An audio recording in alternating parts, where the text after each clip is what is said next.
네, 다양한 동물의 생태와 습성을 알아보고 그 속에 담긴 과학을 찾아보는 시간입니다. 사이언스주 이동은 기자 함께하겠습니다. 어서 오세요. 안녕하세요. 네, 이번 주의 주인공이 되는 동물 또 어떤 동물일까요? 네, 오늘 만나볼 동물은 사냥인데요. 네. 보통 이 복슬복슬하고 흰 털을 가진 양은 우리가 많이 알고들 있지만 사냥에 대해서는 정확히 모르시는 경우가 많더라고요. 네. 이번 시간에 자세히 알아보겠습니다.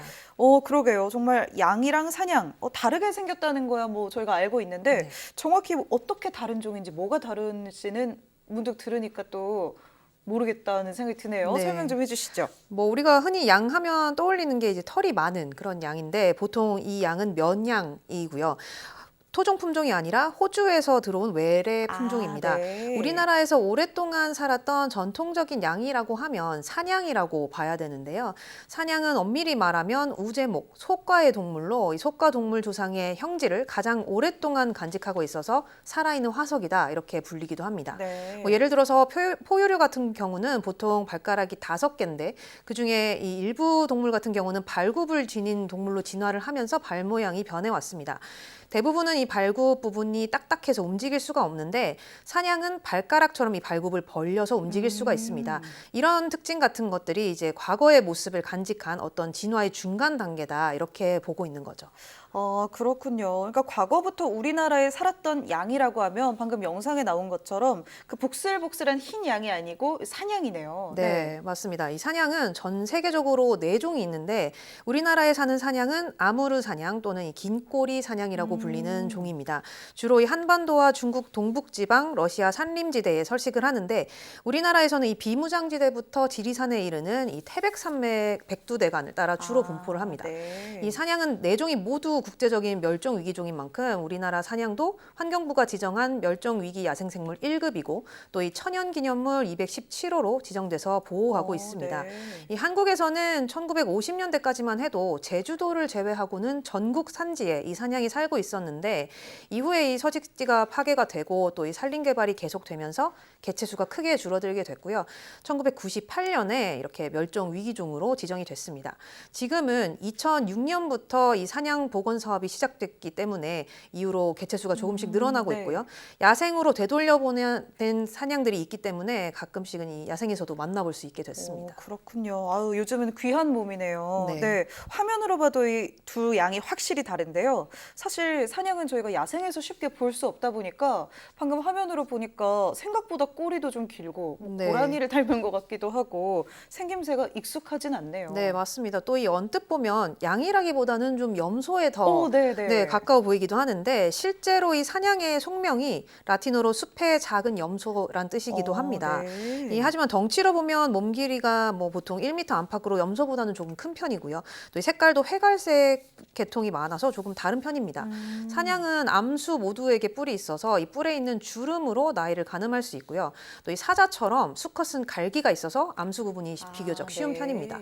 이 앞서 말씀드린 대로 발굽의 형태가 사냥의 어떤 가장 큰 특징이라고 할 수 있는데 두 갈래로 갈라진 발굽을 움직일 수가 있고 또 이 가장자리가 고무처럼 탄력이 있어서 절벽을 타는데 아주 유리하다고 합니다. 맞아요. 저도 그 인터넷에서 이렇게 거의 뭐 그냥 수직에 가까운 절벽에 네. 걸어다니는 사냥 영상을 봤던 것 같은데 이게 이제 과학적으로 어떻게 가능한 건가요? 네, 뭐 사냥은 보통 고산지대나 바위 절벽이 많은 아주 험난한 그런 산악지대에 주로 사는데 보통 해발 600에서 700m 이상 또 경사가 30에서 40도 정도에 이르는 네. 이 가파른 절벽에 서식을 합니다.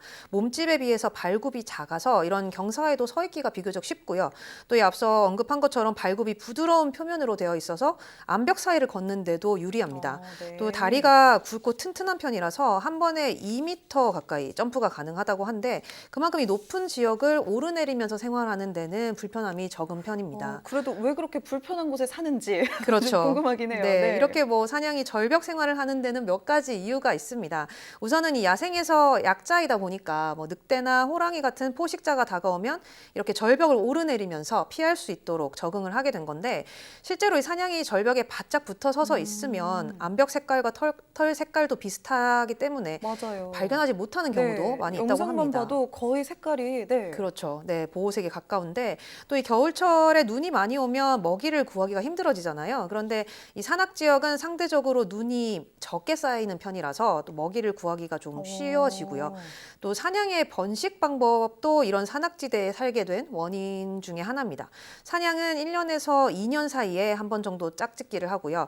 250일 정도, 그러니까 7개월 정도 임신을 해 있다가 보통 한 마리, 뭐 아주 드물게 2마리 정도의 새끼를 낳습니다. 아. 이렇게 좀 번식률이 매우 낮은 그렇네요. 편이다 보니까 새끼를 무사히 건강히 키우는 게 아이고. 중요하겠죠. 그래서 이 천적이 거의 드나들 수 없도록 바위 구멍에다가 보금자리를 만들고 이 새끼를 낳아서 기르게 된 겁니다. 아, 네. 그런 이유들이 또 있었군요. 네. 번식률이 상당히 낮다 보니까 사냥의 수가 줄어드는데 이 영향도 있었을 것 네, 같은데 맞습니다. 또 사실 최근에 이 겨울에서 봄으로 넘어갈 때 보니까 사냥이 좀 자주 목격되기도 했다고요. 네, 맞습니다. 얼마 전에는 이 국내 사냥들이 떼죽음을 당했다 이런 네네. 소식도 있었습니다.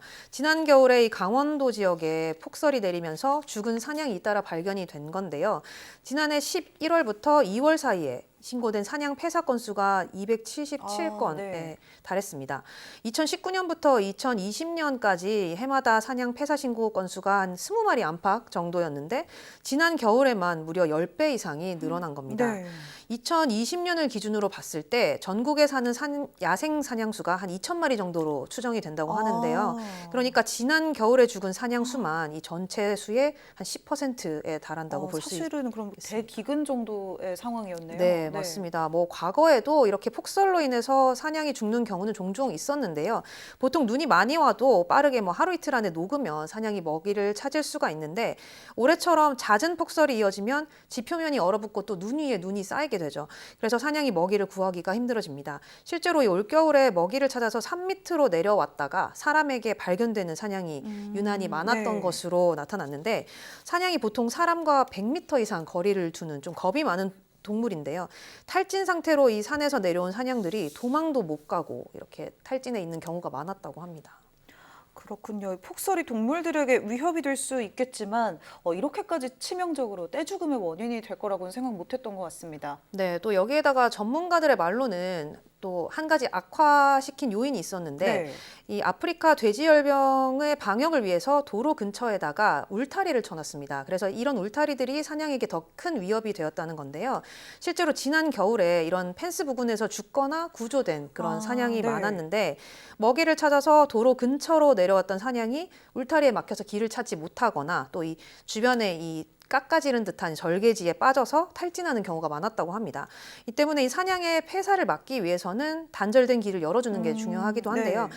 특히 도로가 많이 있는 국립공원 안에 이 생태 통로를 더 많이 마련을 해서 야생동물들을 좀 보존해야 한다 이런 목소리가 높아지고 있습니다.